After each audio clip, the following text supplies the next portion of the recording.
guys, and welcome back to my channel and welcome back to another foundation review for oily skin. In today's video, as you probably already figured out, we are going to be reviewing the brand new Tarte Clay Stick Foundation. I've been so excited to review this for you guys. I've had so many requests, and as soon as this launched on the Tarte website, I ordered it straight away. So you get 9 grams of product. It does come as a stick foundation. Now I've been particularly excited because this one is marketed as a mattifying, oil-free, long wear 12-hour foundation.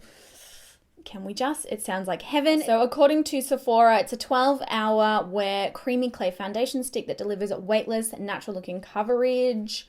It says it's suitable for all skin types. It says its coverage is full to medium with a natural finish. Comes in 12 shades. This one will set you back $39 US. Now I've got the shade medium sand. I actually had a fair bit of trouble on the website trying to figure out ooh, that is so creamy. Oh my god, I'm excited. Yeah, no, I had a bit of trouble figuring out what shade I would be. I felt like I was in between this one and the next shade up, but I ended up only getting, medium sand. So this is what the packaging looks like. So it's a stick foundation, obviously. The canister, it feels like some kind of metal. It's got this funny little thing on top. And then you essentially wound the foundation up like you would a standard stick. So yeah, 9 grams of product. So let's jump into the review now. As per all of my other reviews, I'm going to show you guys how it applies on my skin. And then I'm going to check in at different times during the day and wear it for 12 hours so that you guys can see whether or not I'm like super oily or looking, just like a hot mess. If you're new to my channel, I have got an oily skin type. I have textured skin. I've got acne. I've got enlarged pores. I've got all of the great things in life. All of the great things. So yeah, let's give this bad boy a run for its money. Now you guys gave me a bit of feedback in my other foundation review videos. You wanted me to only prime half of my face so that you could see what the product looks and wears like on unprimed skin as well. So we're going to be doing that today. Now I'm using the Hourglass Mineral Veil. I pretty well use this primer or some other kind of primer that I would use on a daily basis in all of my foundation routines because then it actually makes it a really fair review. Oh, this primer feels so good. I will link all of the products that I use on my skin in the description bar down below as always. So let's go in. Now according to the directions, you're meant to swipe it on. Oh, that is creamy. Dang. And focus most of the product, it said, in the center portion of the face, and I guess blend it out. I also don't know how much of this I'm supposed to use, so. Color doesn't look too bad. It might be maybe a little bit light for me. I am completely free of any self-tan at the minute, so like this is my natural kind of skin tone. My natural skin's probably about an NC 20-25 in MAC. I don't know if it's because it's a bit light or what it is, but it kind of looks like it's sitting on the skin a bit. Perhaps it's interacting with the primer even, so we'll see if it does the same thing on the other side before I really tell you one way or another. Can definitely say, it's certainly not full coverage. It's definitely sort of more light to medium coverage. But it's possible that perhaps I didn't apply enough product. I do feel like that's a fair amount, especially for such a small little stick. I mean, it does blend out pretty easily, but if I'm comparing the two, it definitely blends out easier on the prime side. Like see here, hopefully you can see, it hasn't really covered up, any darkness. It hasn't covered up the redness of these acne spots. And looking really closely at my nose here,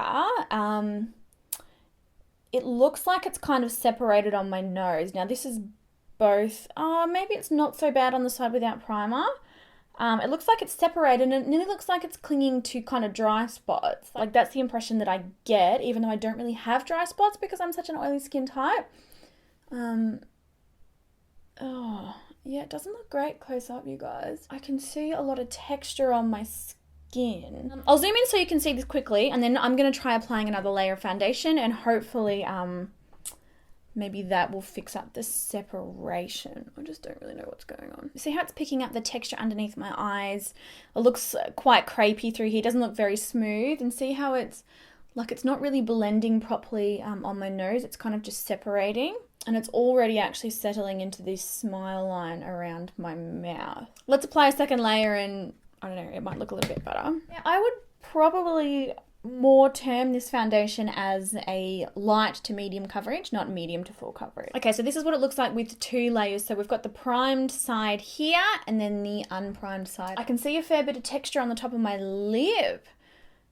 It's sinking into this smile line here. It definitely hasn't covered these blemishes that well. I mean, it has a little, but it hasn't covered them that well. I would say the primed side is looking a little bit smoother, but it doesn't look you know, perfectly flawless on my skin. I do just feel like it's kind of sitting on top of the skin still though. So, yeah, what I'm going to do now is go ahead and apply the rest of my makeup. So, you know, concealer, powder, all that kind of stuff. And then hopefully it settles down. Probably as a very honest first impression. I mean, look, it's creasing in like a line here. It's definitely not a favorite. I'm going to apply the rest of my makeup and I'll be right back. Okay, so I've got the rest of my makeup on. Everything is set down. I've got concealer on, all of that.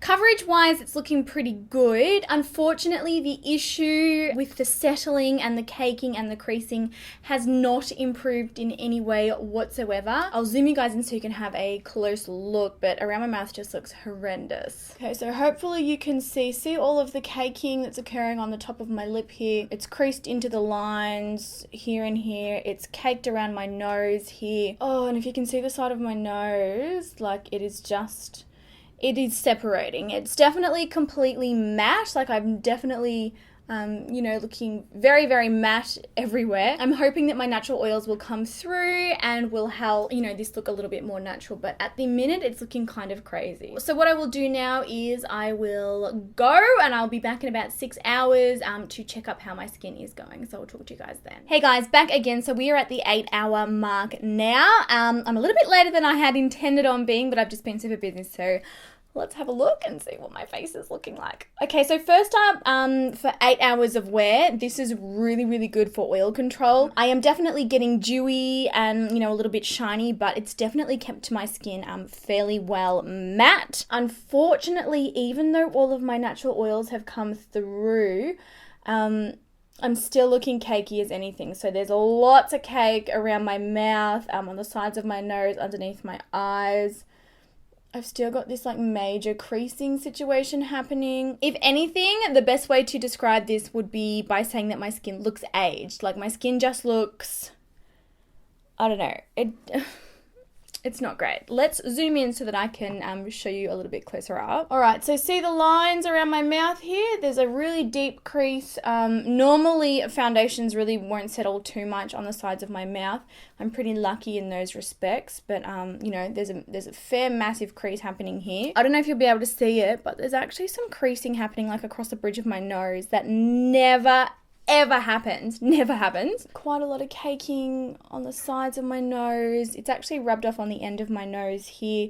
And can you see next to my nostrils how much caking is happening under there? Just transfers straight away as soon as you touch it. My chin looks very cakey. I mean, yeah, there's definitely a pro of oil control, but unfortunately major con for me, being that I've got textured skin, it is settling and it is caking and my skin looks even more textured than it does normally. So yes, this is the 8-hour point. I'm going to wear this for another 4 or 5 hours and then I will be back with my final thoughts. I am so disappointed. I'm just going to come straight out and be perfectly honest. I am so disappointed. I really had such high hopes for this foundation. Again, this oil isn't too bad for 12 hours. Like honestly, this is pretty dang good. This is actually better than most foundations, even foundations that are targeted towards oily skin. Like this has held up with oil control very, very well. Like very, very well. You can see I'm shiny, you know, through the T-zone and on the sides of my nose here. Now you guys, the texture. Oh, I don't even know what's going on here. I honestly don't know. Oh, I gotta zoom you in. Just have a look at that there. Like, what do you think?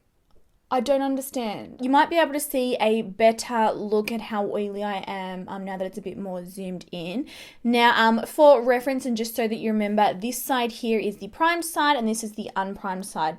Now, obviously, it has, you know, creased and settled a lot more on the unprimed side. So you can see, you know, this big crease beside my mouth. This is the unprimed side. But at the same time, like, can you see it all? It is all separating around my mouth here.